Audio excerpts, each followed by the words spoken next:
Quero convidar a todos a abrirem suas Bíblias em Apocalipse, no capítulo 2, os versos de 8 a 11.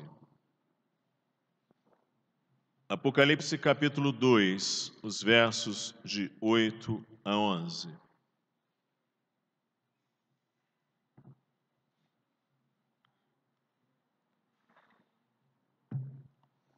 Carta à igreja em Esmirna. Ao anjo da igreja em Esmirna escreve: Essas coisas diz o primeiro e o último, que esteve morto e tornou a viver. Conheço a tua tribulação, a tua pobreza, mas tu és rico. E a blasfêmia dos que a si mesmos se declaram judeus e não são, sendo antes sinagoga de Satanás. Não temas as coisas que tens de sofrer. Eis que o diabo está para lançar em prisão alguns dentre vós, para serdes postos à prova, e tereis tribulação de 10 dias. Sê fiel até à morte, e dar-te-ei a coroa da vida. Quem tem ouvidos, ouça o que o Espírito diz às igrejas. O vencedor de nenhum modo sofrerá dano da segunda morte. Em muitos lugares do nosso país, durante muito tempo, o que iluminava as casas no mundo rural eram as lamparinas a querosene. Foram essas luminárias que iluminaram as casas onde primeiro morei.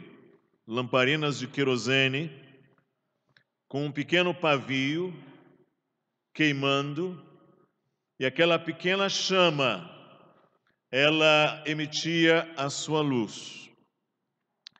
E de noite, quando se apagava a lamparina, o que se tinha era um escuro imenso. Mas, porém, às vezes, alguém ficava doente e a lamparina ficava acesa a noite inteira. Porém, quando chegava de manhã, a lamparina era apagada. Agora, porque o sol nasceu, porque já amanheceu.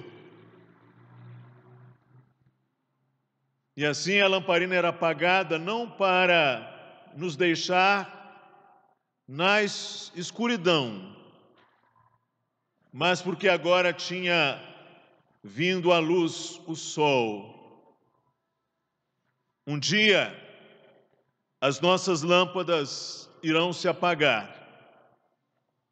E qual será o resultado? Uma eterna noite escura? Ou será a plena luz do amanhecer? Está aqui o apóstolo João na ilha de Patmos, pequena ilha no mar Egeu, na costa da Turquia.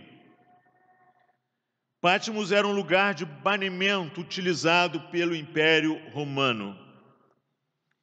E, segundo os antigos pais da igreja, o exílio de João aconteceu na última década do século I, na segunda grande perseguição do Império Romano, na época do imperador Domiciano. Uma época de muitos banimentos e execuções excessivos e cruéis de cristãos. E o apóstolo João diz o motivo dele ali estar exilado na ilha de Patmos. Ele assim se refere no verso 9: por causa da palavra de Deus e do testemunho de Jesus. Estando ali em Patmos, exilado por causa da palavra de Deus e do testemunho de Jesus, o apóstolo João teve uma visão que lhe trouxe o Senhor Jesus Cristo.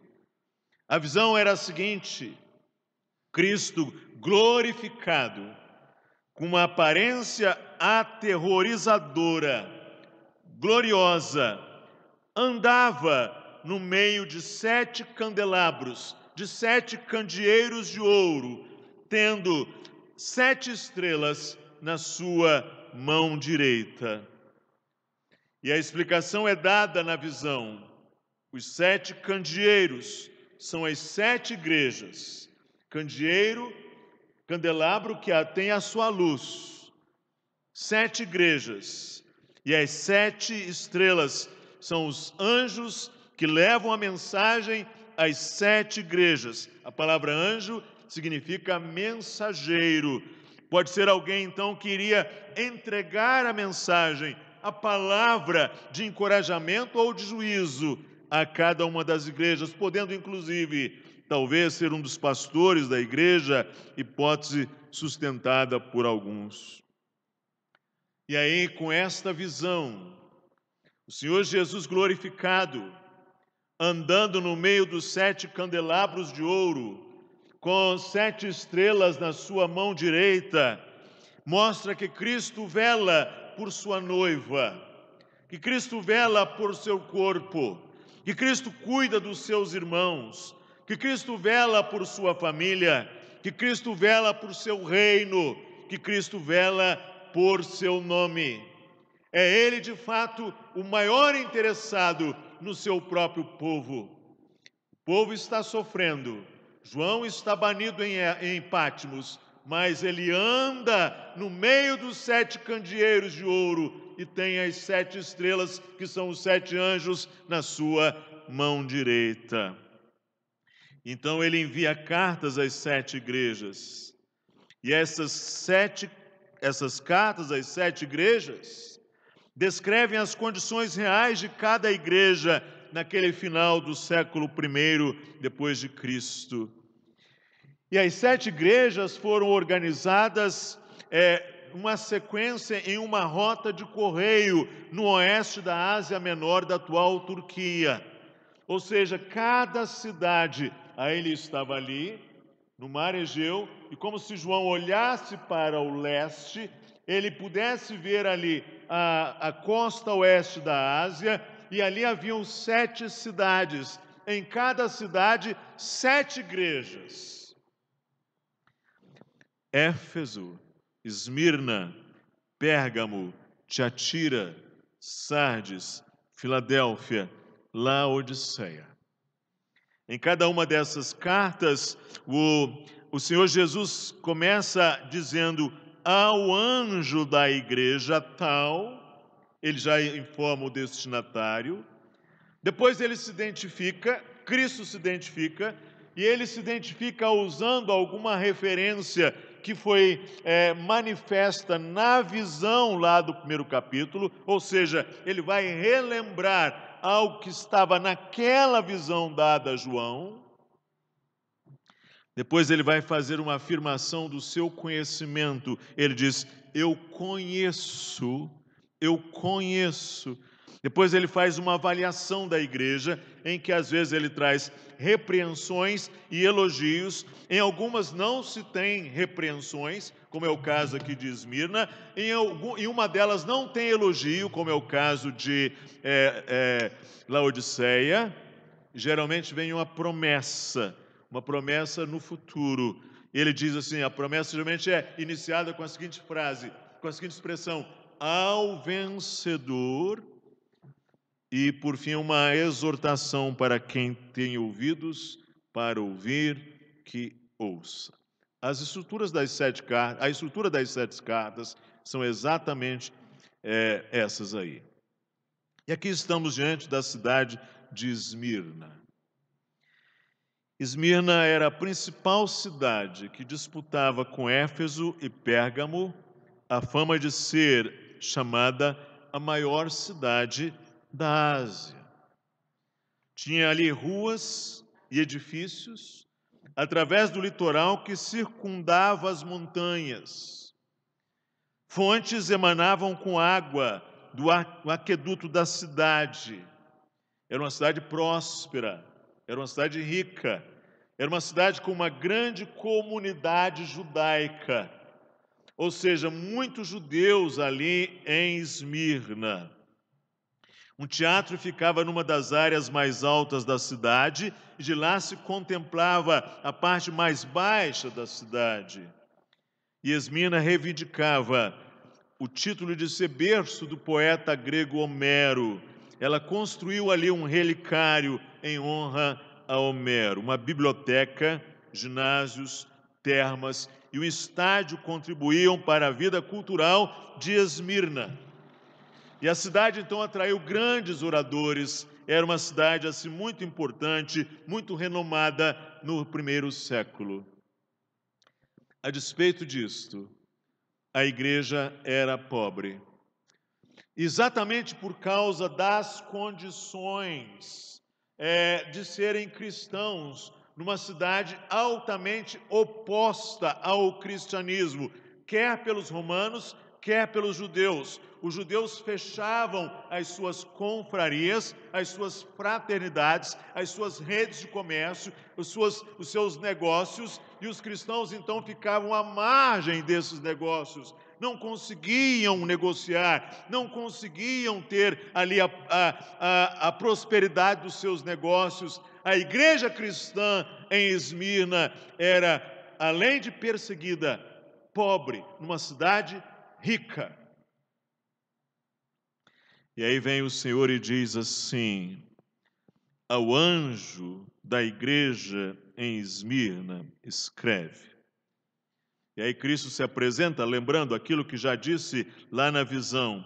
Estas coisas diz o primeiro e o último, que esteve morto e tornou a viver.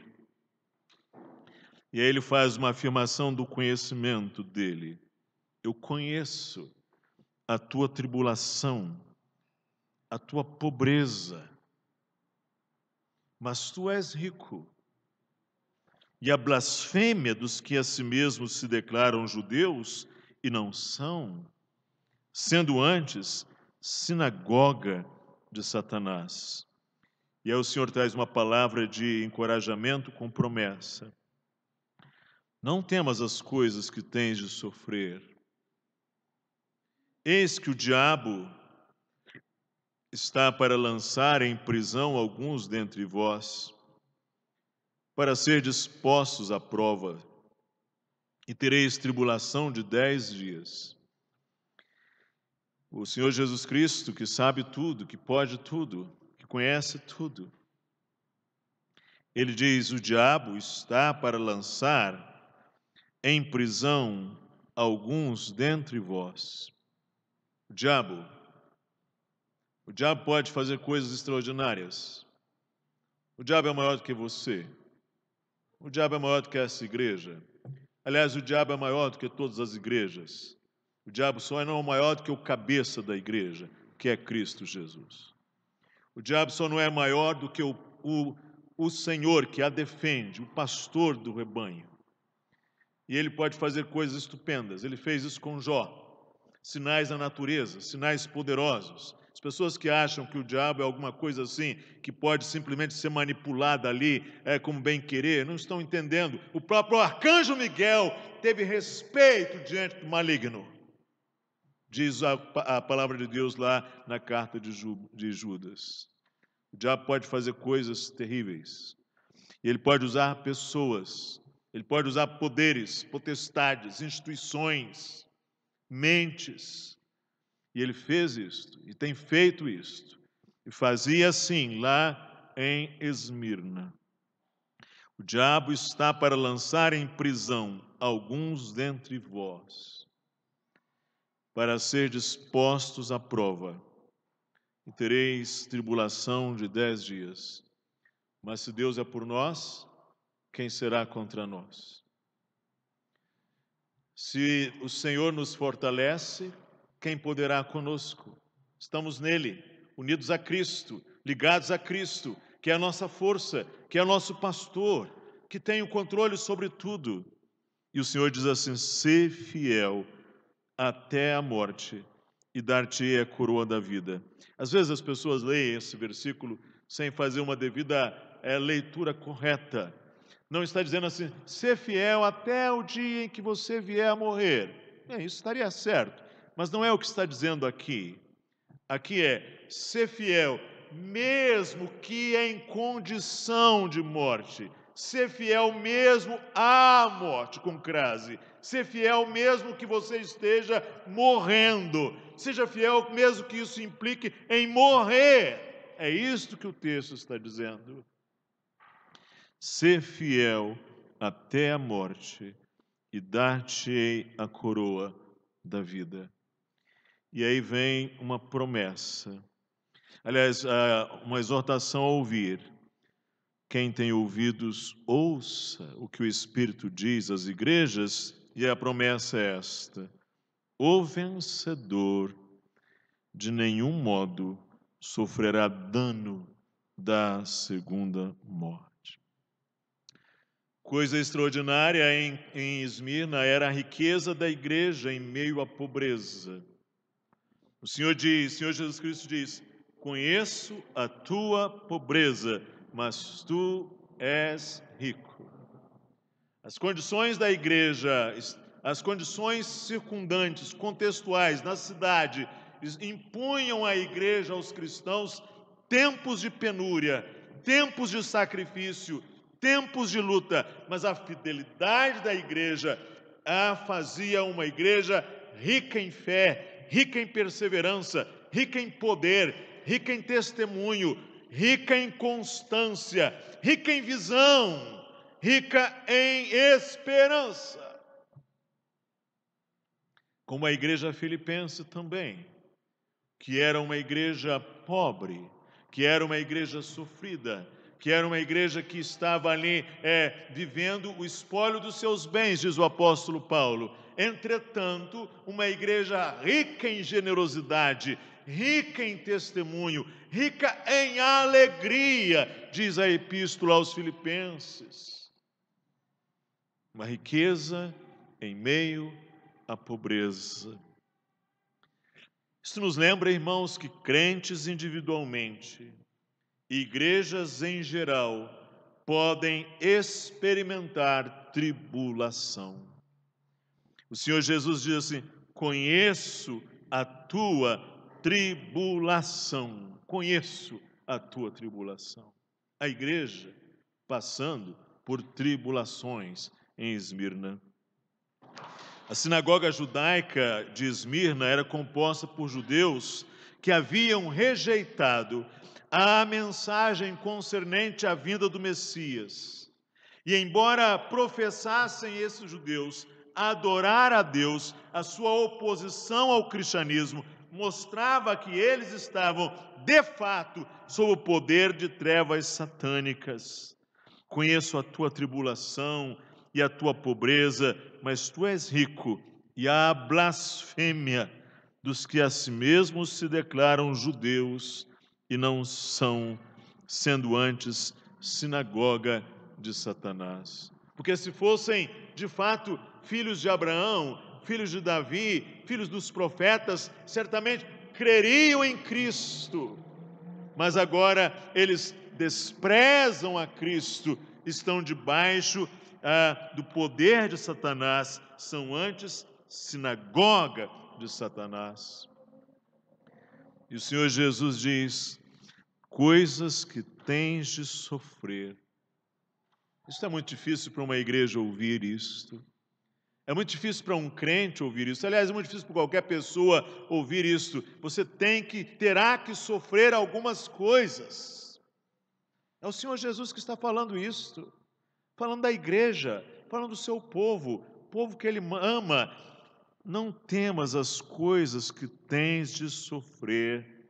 E Ele vai dizer ainda mais, em detalhes: o diabo está para lançar em prisão alguns dentre vós, para ser dispostos à prova. Como é difícil passar por um momento assim. O crente passar por uma tribulação desta, passar por um sofrimento desse, debaixo dali do senhorio, da soberania de Cristo, e saber que está sendo posto à prova, e ainda mais, tereis tribulação de 10 dias. E é nesse contexto, então, que o Senhor diz: sê fiel até a morte e dar-te-ei a coroa da vida. Isso já mostra para a gente a importância da perseverança em fidelidade na tribulação. Porque às vezes é justamente na tribulação que a fé de alguns pode sucumbir, que alguns podem fraquejar, que alguns podem perder a esperança, que alguns podem naufragar. O Senhor Jesus contou uma parábola e nela falou de 4 solos. Em um dos solos, Jesus diz que a semente, ele diz lá em Mateus 13, de 36 a 38. Ele diz, em Mateus 13, de 5 a 6, ele diz assim: outra parte caiu em solo rochoso, onde a terra era pouca, e logo nasceu, visto não ser profunda a terra. Saindo, porém, o sol a queimou, e porque não tinha raiz, secou-se. Jesus está falando aqui de um solo rochoso, não é um solo pedregoso, é um solo rochoso. Tem-se uma rocha granítica, calcária. Em cima você tem um pouco de terra. A semente cai nesse pouco de terra.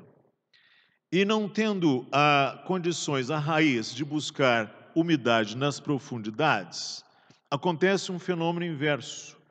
A planta vai precisar buscar essa umidade na atmosfera, então ela cresce rapidamente para buscar umidade. Mas Jesus diz que, uma vez que ela cresceu, mas não tem raiz, vindo o sol, diz aí o versos 20 e 21, o que foi semeado em solo rochoso é esse que ouve a palavra, a recebe logo com alegria, mas não tem raiz em si mesmo, sendo antes de pouca duração, em lhe chegando, Jesus diz, a angústia ou a perseguição, por causa da palavra, logo se escandaliza. Ou seja, o solo sendo raso, sem raiz, vindo o sol quente, a angústia ou a perseguição por causa da palavra, logo a pessoa tropeça, se escandaliza. Um dia Jesus Cristo, aliás, é véspera da crucificação, Jesus diz assim: esta noite ferirão o pastor e as ovelhas se dispersarão. Ele diz aos seus discípulos: o Filho do Homem será levado às autoridades, e escarnecerão dele, e por fim o crucificarão. E vós todos vos escandalizareis de mim, disse Jesus aos seus discípulos. O apóstolo Pedro, que era alguém assim de algumas afirmações meio pretensiosas, meio precipitadas, ele disse assim: Senhor, ainda que todos se escandalizem de ti, eu todavia não me escandalizarei de ti. E Jesus disse assim: Simão, Simão, o diabo te requereu das minhas mãos para te peneirar. E ainda antes que o galo cante 3 vezes me negarás. E Simão disse: jamais te negarei. E os outros discípulos também. Mas na hora em que veio a tropa lá da casa do sumo sacerdote, e Jesus Cristo foi levado preso à casa do sacerdote Anás, e Jesus Cristo é ali humilhado, ele é cuspido, ele é esbofeteado. O apóstolo Pedro nega Jesus Cristo lá no pátio da casa de Anás. E ainda mais, os outros discípulos ficam escondidos. Então, na verdade, assim, muitas vezes, a tribulação, a angústia, a perseguição leva muita gente a negar a Cristo. Estavam os cristãos ali na cidade de Esmirna. E a cidade se orgulhava de sua fidelidade a Roma, de sua fidelidade ao imperador. E agora diz o Senhor Jesus: sê fiel até a morte, e dar-te-ei a coroa da vida. Aquele era um mundo de competições atléticas. Aliás, tivemos recentemente as Olimpíadas lá no Japão. E naquela época, os atletas não recebiam medalhas nem de ouro, nem de prata, nem de bronze. Eles recebiam uma coroa de louros quando eram vitoriosos. Essa coroa, naturalmente de louros, não tinha a pretensão de ser um bem patrimonial. Era um bem de naturezas simbólico, espiritual. E a coroa murchava. E aí diz o Senhor Jesus: ser fiel até a morte, e dar-te-ei a coroa da vida. Cibele, a deusa de Esmirna, é retratada em moedas com uma coroa em formato da muralha da cidade. E dizia-se que os edifícios no Monte Pagos, lá de Esmirna, tinham a aparência de uma coroa. E em contraste com tais afirmações, Jesus oferece dar à igreja a coroa da vitória, a coroa da vida, a coroa verdadeira. Que isso nos lembra, irmãos?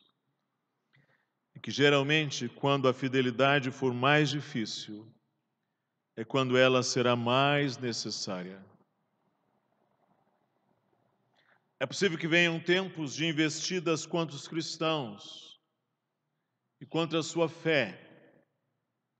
Isso é um problema antigo, porque as trevas odeiam a graça. Caim odeia a graça que está posta sobre o seu irmão Abel. O mundo, as trevas, o maligno odeia a graça de Cristo. E podem vir tempos de investidas contra os cristãos e sua fé. E nesse tempo é importante que nós nos atentemos para a necessidade da fidelidade, porque ao mesmo tempo nós podemos assistir o que a palavra de Deus chama de apostasia. Não que pessoas que eram crentes deixaram a fé, não é isso, mas pessoas que experimentaram dons e graças e manifestações e influências do Espírito Santo, elas viram as costas para estas realidades. Quando a fidelidade for mais difícil, é quando ela é mais necessária. Será que nós não estamos já assim na iminência de viver um momento desse em nosso país? Será que já não estamos vendo exatamente um contexto em que há de se evocar dos cristãos verdadeiros fidelidade à dura prova? Já houve nesse país tempos em que os crentes eram mortos. Depois, pela graça do Senhor, tivemos tempos muito favoráveis, muita liberdade, de muita graça, mas até quando essas coisas durarão? A segunda coisa que nós devemos nos lembrar é que, pela graça do Senhor, existem igrejas firmes e estabelecidas que fazem um ótimo trabalho.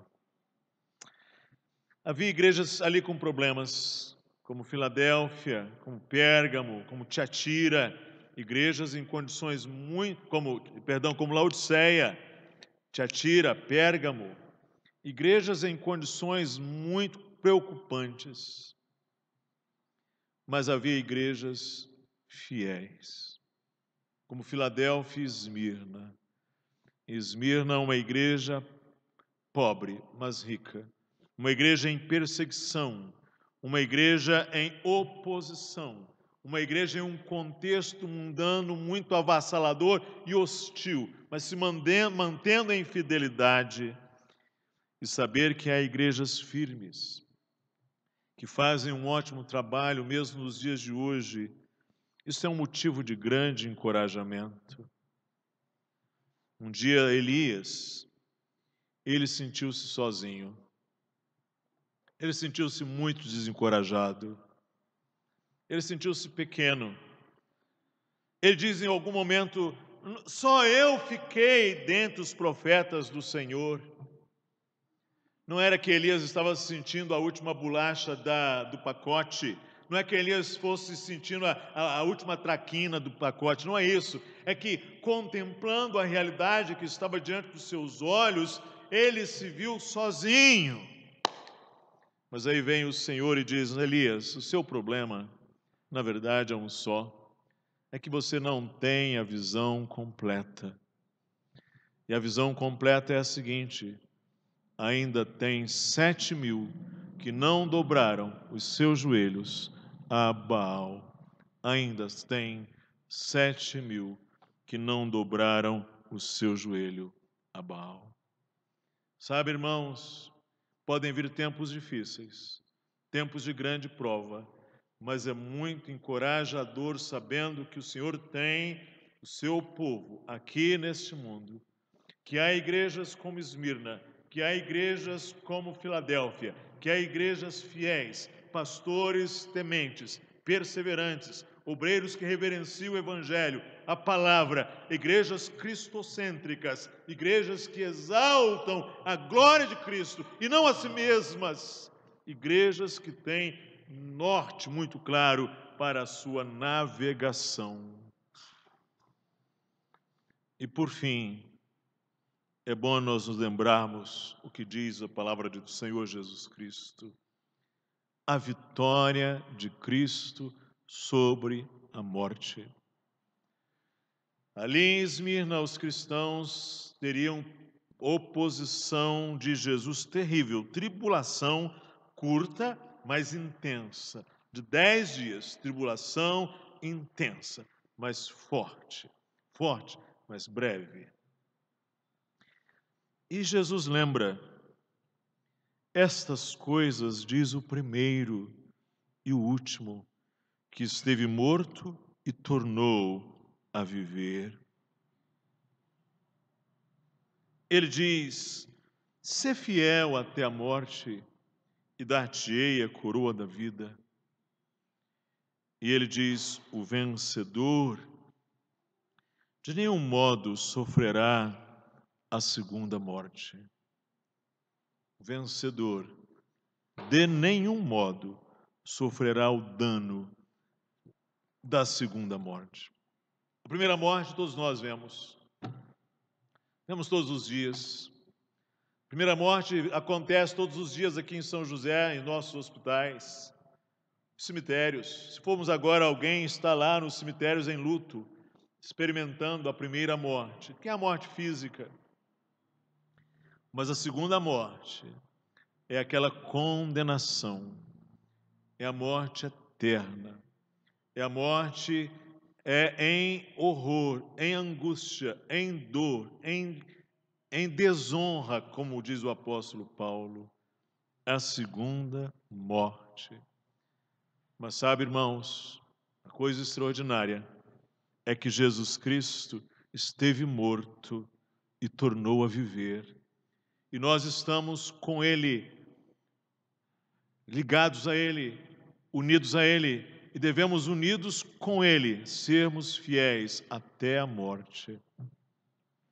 E com Cristo nós podemos e devemos ser vitoriosos. Os ibéricos, espanhóis, portugueses foram grandes navegadores. Os espanhóis chegaram àquilo que eles entendiam ser os limites da terra com as suas navegações. Os espanhóis então fizeram um lema em latim, bastante conhecido, ne plus ultra, ou seja, chega de ir além, não há mais como ir além, porque eles achavam que eles já tinham ido aos limites da terra. Até que veio um navegador chamado Cristóvão Colombo, que morreu, aliás, em Valladolid, cidade espanhola. E lá tem um monumento em honra a Cristóvão Colombo.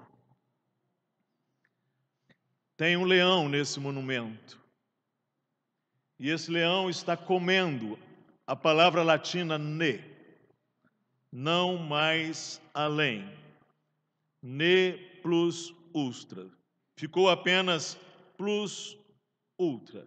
Mais além. Ou seja, Cristóvão Colombo provou que era possível ir mais além. O leão de Judá, Jesus Cristo, venceu a morte. E ele nos diz hoje, como disse a igreja em Esmirna, há mais além. Muito mais além. A morte e mesmo a segunda morte não terá a palavra final sobre o vencedor em Cristo.